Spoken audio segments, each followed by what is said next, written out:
Kenapa dia macam termenung je? Tu dia tanya dia.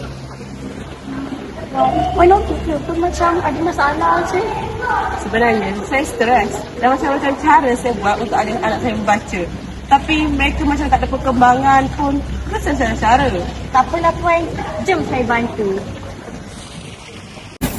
Baiklah, untuk pengetahuan semua, terdapat 3 peringkat literasi membaca iaitu prabacaan, mekanis dan mekanis. Baiklah, apa itu prabacaan? Prabacaan ialah tahap penyediaan murid-murid untuk membaca di mana guru atau ibu bapa perlulah menyediakan pengalaman bahasa iaitu mengenal dan mengecam huruf.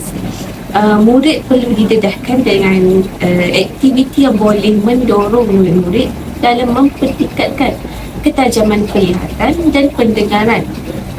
Ini bagi membentuk kelaziman membaca seperti membaca dari kiri ke kanan dan dari atas ke bawah. Kemahiran prabacaan ini merupakan kemahiran yang perlu dikuasai oleh setiap kanak-kanak sebelum mereka mempersiapkan diri untuk membaca dengan lancar.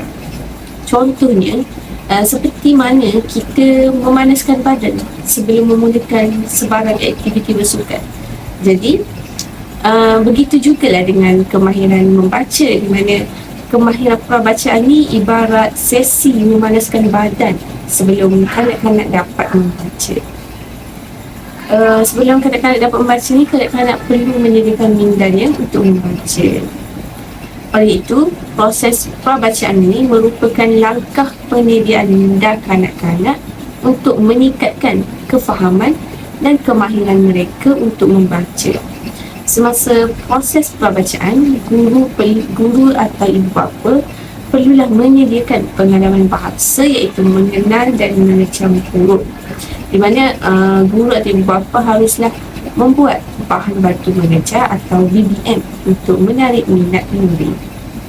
Seterusnya, peringkat mekanis iaitu membaca bersuara ataupun membaca mekanis, membaca oral, membaca ulat ataupun membaca nyaring. Walaupun nama yang digunakan membaca mekanis ini merupakan satu aktiviti membaca yang disuarakan dengan jelas untuk menangkap dan memahamkan informasi, fikiran dan perasaan seseorang.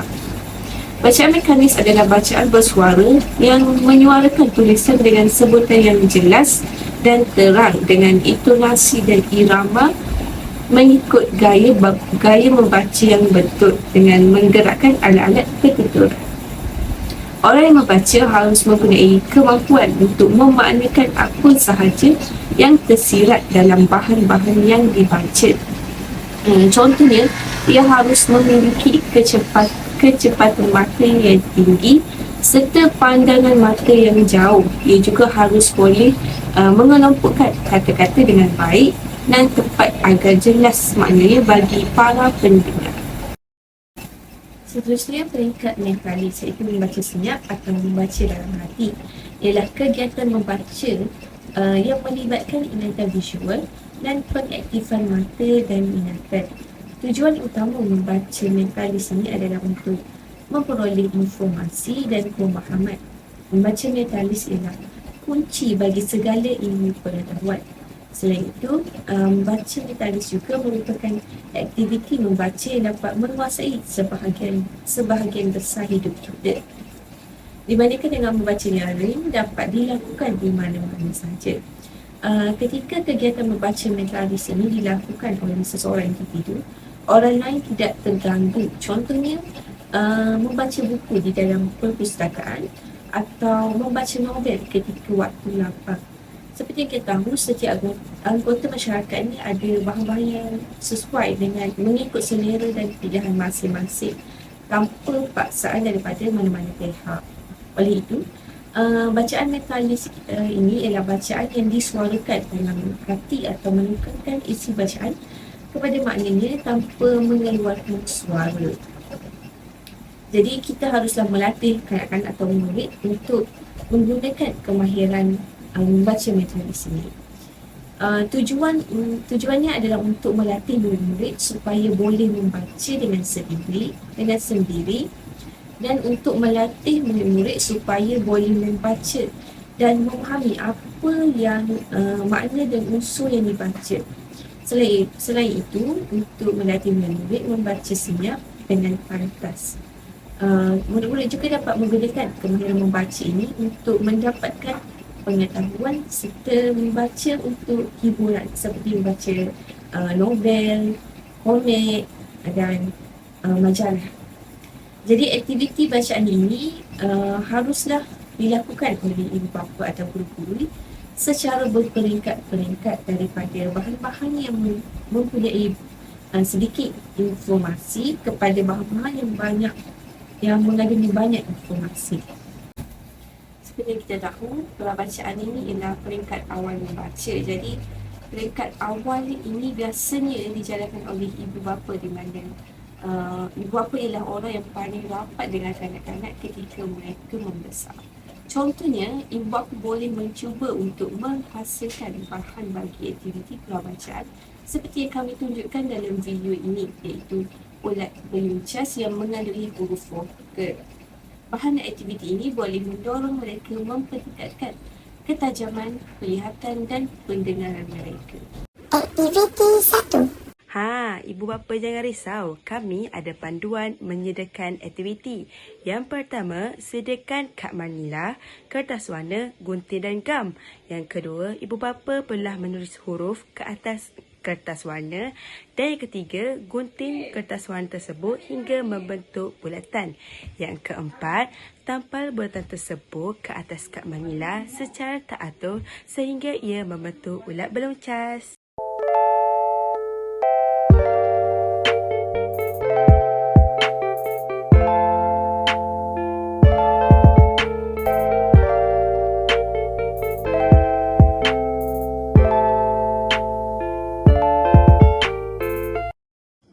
Macam mana ibu bapa melaksanakan aktiviti ini? Begini caranya. Yang pertama, ibu bapa akan mengajarkan anak-anak huruf A hingga Z terlebih dahulu secara berulang-ulang. Yang kedua, ibu bapa akan menggunakan teknik nyanyian kerana anak-anak akan mudah menghafal dan mengingati jika huruf itu dilagukan. Yang ketiga, ibu bapa digalakkan untuk memperkenalkan kesemua 26 huruf. Namun, ibu bapa disarankan untuk memperkenalkan huruf secara berperingkat daripada huruf besar ke huruf kecil. Jika aktiviti ini dilaksanakan, anak-anak akan didedahkan dengan kemahiran perabacaan iaitu pengamatan penglihatan, pengamatan pendengaran dan Ketika aktiviti ini dilaksanakan, anak-anak akan didedahkan dengan kemahiran perabacaan iaitu pengamatan penglihatan, pengamatan pendengaran dan pengamatan mata. Assalamualaikum dan hai murid-murid. Okey, hari ni cuba teka cikgu nak ajar apa? Cikgu nak ajar huruf vokal. Huruf vokal. Okey, mesti ada yang tahu ke huruf vokal ni apa? Tak tahu kan? Okey. Sekarang kita ada 5 huruf vokal. Saya kira 1, 2, 3, 4, 5. Okey, ni A. A besar, A kecil. A besar, A kecil. E besar, I kecil. I besar, I kecil. O besar, O kecil. U besar, U kecil. A, E, I, O, U. Lagi sekali. Tengok cikgu sebut. A, E, I, O, U. Tahukah ibu bapa, aktiviti ini dapat merangsang minat anak-anak dalam mengenali huruf. Anak-anak dapat mengenali huruf dengan pantas serta dapat membezakan antara huruf besar dengan huruf kecil. Dalam masa yang sama, anak-anak juga dapat mengenali warna dengan adanya kepelbagaian warna kertas yang digunakan dalam menjalankan aktiviti ini. Sebenarnya, sudah menjadi norma kehidupan bahawa setiap perkara pasti ada baik buruknya. Begitu juga dengan aktiviti ini. Terdapat juga kekurangannya, iaitu yang pertama, murid dapat mengenali huruf tanpa memahami sebarang makna. Seperti mana yang kita dapat lihat, aktiviti prabacaan ini sebenarnya memanglah hanya bertujuan untuk mendedahkan murid dengan aktiviti yang berupaya menarik minat mereka untuk membaca. Jadi, secara tidak langsung, ibu bapa ataupun guru yang berperanan untuk menjalankan aktiviti ini kepada murid hanya perlu memperkenalkan huruf dan memastikan murid mampu membezakan huruf, membezakan bentuk, membezakan warna dan sebagainya lah. Jadi, pada peringkat ini, kesediaan membaca mungkin dapat dipupuk. Namun, pada masa yang sama, namun sebaliknya, mereka akan hanya mengenali, membezakan tanpa memahami makna atau penggunaannya yang khusus.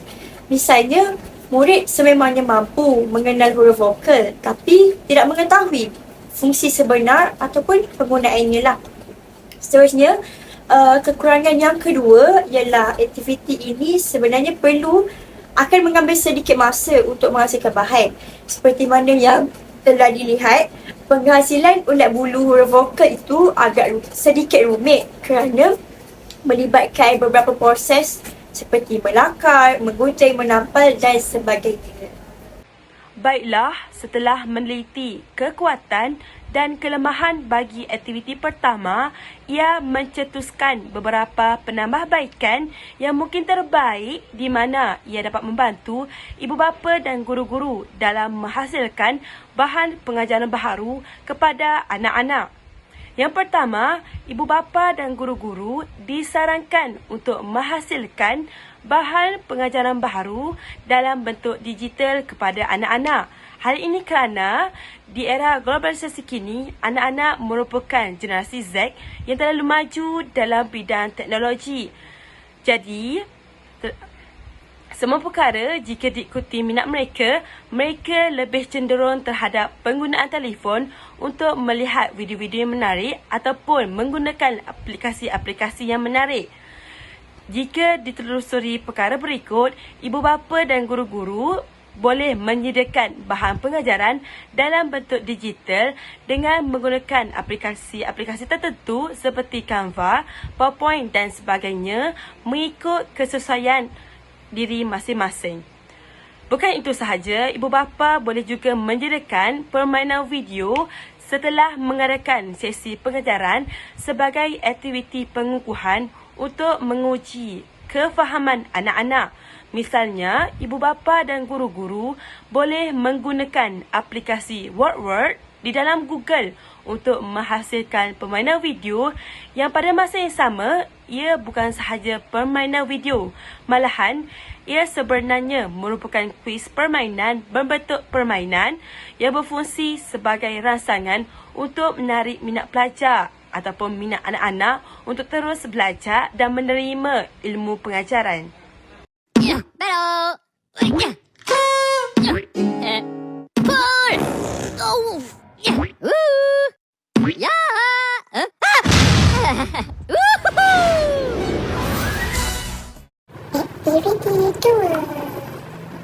Cara melaksanakan aktiviti makanis ini contohnya seperti aktiviti yang kami tunjuk iaitu kaedah pandang dan sebut yang merupakan aktiviti memandang gambar atau perkataan terlebih dahulu.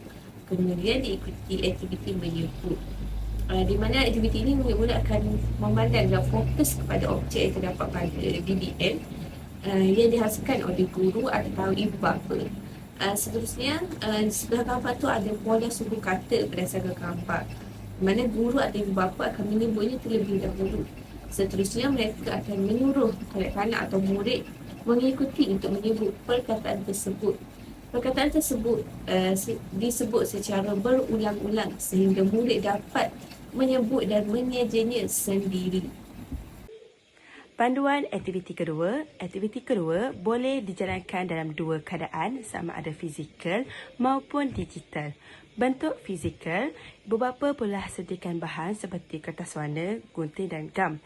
Yang kedua, ibu bapa boleh mencari gambar dan sukakata yang senang. Ketiga, tampal aktiviti tersebut di tempat yang sesuai. Bentuk digital, ibu bapa boleh menyediakan gambar dan sukakata yang sesuai. Yang kedua, ibu bapa perlulah memilih aplikasi yang senang ataupun sesuai untuk dibentangkan. Cara melaksanakan aktiviti yang kedua. Yang pertama, ibu bapa akan mengajar anak-anak membentuk suku kata melalui aktiviti mengeja. Yang kedua, ibu bapa amat digalakkan untuk memperkenalkan vokal kepada anak-anak untuk memudahkan anak-anak memahami proses penggabungan huruf vokal dengan huruf konsonan. Yang ketiga, anak-anak diajarkan kemahiran mengeja secara mudah. Yang keempat, bagi memotivasikan kanak-kanak, aktiviti ini perlu dilaksanakan secara santai dan menyeronokkan. Assalamualaikum dan hai murid-murid. Jadi minggu lepas korang dah belajar tentang huruf vokal kan? Ya, cikgu. Jadi minggu ni cikgu akan ajar tentang suku kata. Tahu tak apa ni? Ayam, cikgu ayam. Ayam. Cuba bunyikan ayam. Macam tu ke, cikgu? Betul. Lagi sekali. Pandai. Okey. Ni huruf apa? Pandai. Sebab kita dah belajar minggu lepas kan? Okey. A. Nanti yang ni cuba ikut cikgu sebut. Y-A-M yam. Cikgu ulang. Y-A-M yam. Y-A-M yam.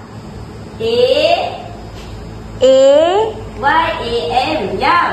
Y-A-M yam. Ayam. Ayam. Pandai. Okey, kita ulang sekali lagi. Y-A-M yam. Y-A-M yam. Ayam. Ayam. Tadi kita nak kenal ayam kan? Cuba teka. Lepas ni cikgu nak tunjuk gambar apa? Tak tahu. Tak tahu? Tak. Jom kita tengok. Apa ni? Bola. Tengok kat mana? Dekat TV. Pandai. Okey. Cuba ikut cikgu. Macam mana nak sebut bola ni? Okey. B-O-Bo. B-O-Bo. L-A lah. L-A lah. Bola. Bola. Pandai. Kita cuba sekali lagi. B-O-Bo. B-O-Bo. L-A lah. L-A lah. Bola. Bola. Cuba kalian pula sebut. B-O-Bo. L-A lah. Bola. Pandai. Aktiviti mekanis ini mempunyai beberapa kebaikan, iaitu membolehkan murid-murid membaca dengan cakap, pantas dengan sebutan dan intonasi yang betul dan jelas. Selain itu, membolehkan murid-murid membaca dengan irama dan ejaan yang betul. Di samping itu dapat mengembangkan atau mempelajari unsur bahasa seperti tata bahasa dan suku kata. Selain itu juga, murid-murid juga dapat menggunakan kemahiran ini dalam mata pelajaran lain. Akhir sekali, murid-murid membolehkan murid-murid mencapai kemahiran dan kecekapan membaca dengan bersuara. Namun aktiviti ini mungkin ada beberapa kelemahan, iaitu aktiviti ini hanya mementingkan sebutan dan huruf bunyi, dan mungkin aktiviti ini akan meninggalkan kesan kepada kanak-kanak, iaitu mereka mungkin akan terbawa-bawa tabiat membaca sambil mengeja. Sekarang kita dapat lihat bahawa pada aktiviti ini adanya kelebihan dan kekurangannya yang tersendiri. Sebagai tenaga pengajar, tidak kira guru atau ibu bapa, ahli keluarga lain sekalipun perlu berusaha bagi awal dengan tebing bekerjasama untuk memainkan peranan masing-masing dalam memberi tunjuk ajar. Jadi, kita boleh membuat sedikit penambahbaikan daripada aktiviti ini. Bagi saya, guru atau ibu bapa perlu menggunakan perkataan mudah dan ringkas ataupun erti kata lain, perkataan yang sering digunakan ataupun sering dijumpai oleh anak-anak dalam kehidupan seharian mereka. Misalnya, mengajar mereka menggunakan suku kata yang berkaitan dengan haiwan yang disukai mereka, ataupun boleh makanan yang digemari, permainan yang sering mereka bermain ketika masa lapang dan sebagainya. Jadi apabila anak-anak ini sudah berjaya menguasai perkataan-perkataan tersebut, Anak-anak seterusnya boleh diajar ke perkataan lain yang pada umumnya lebih tinggi arasnya lah. Selain itu, ibu bapa atau guru perlu memberikan lebih rangsangan ataupun ganjaran bagi menarik lagi minat mereka dalam menyertai aktiviti pembelajaran seperti ini. Misalnya, memberi sesuatu yang anak-anak suka seperti gula-gula, duit ataupun sebagainya setiap kali mereka mampu mengeja dan menyebut sesuatu perkataan itu. Memandangkan sudah menjadi fitrah bagi kanak-kanak bahawa anak-anak ini lebih sukakan kepada perkara yang bersifat hiburan. Jadi, setiap kali aktiviti ini dah dijalankan, mereka perlu diberikan hiburan. Tamsilnya, guru atau ibu bapa boleh memasang lagu untuk menyanyi bersama mereka. Bukan sahaja itu, anak-anak ini akan cepat rasa bosan apabila mereka sentiasa fokus pada benda yang sama. Jadi, ibu bapa atau guru juga boleh memberikan masa rehat pada mereka dan seterusnya menyambung sesi pelajaran itu tersebut. Membaca Jabatan Ilmu. Membaca merupakan aktiviti yang tidak ada kerugian baginya. Kehadiran ibu bapa amatlah penting untuk membina kemahiran membaca dan membantu perkembangan literasi kanak-kanak semasa kanak-kanak berada di rumah. Ibu bapa seharusnya menggunakan kaedah yang betul seiring dengan perkembangan kognitif kanak-kanak. Ibu bapa perlulah memahami 3 peringkat membaca iaitu prabacaan, mekanis dan mentalis untuk mengajar kanak-kanak di rumah agar mereka dapat menerima hasil pembelajaran dengan baik.